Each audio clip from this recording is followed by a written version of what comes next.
Comment on devient lobbyiste? Est-ce qu'il y a une voie royale pour devenir lobbyiste? Ou est-ce que c'est avant tout le réseau, peu importe les études qu'on a fait? Il n'y a pas de voie royale pour devenir lobbyiste, il y a plusieurs voies possibles. Ouais. Il y a des formations qui sont des formations en affaires publiques. C'est la voie classique, mais ce n'est pas la voie royale. Il y a d'autres voies qui existent.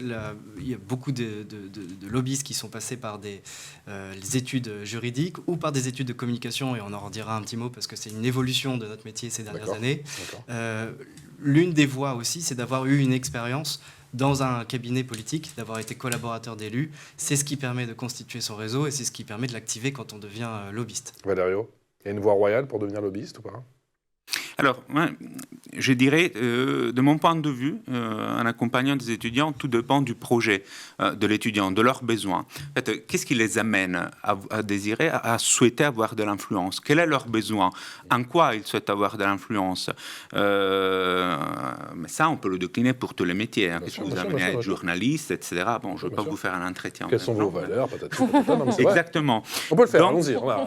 La formation s'adosse au projet professionnel. D'accord. C'est vrai, il y a des tendances. Là, nous, on a un master qui a une vingtaine d'années et depuis 4-5 ans, on voit dans les enquêtes ce terme chargé de communication, ça n'apparaissait jamais dans les enquêtes d'insertion pro des diplômés du master affaires publiques. Donc, on voit certains qui deviennent presque des influenceurs. Je ne veux pas vous dire que le lobbyiste est un influenceur, j'ai juste qu'il y a des techniques qui commencent à sortir d'un enclos. Et donc, moi, je mettrais plus l'accent sur le projet personnel et professionnel de l'étudiant.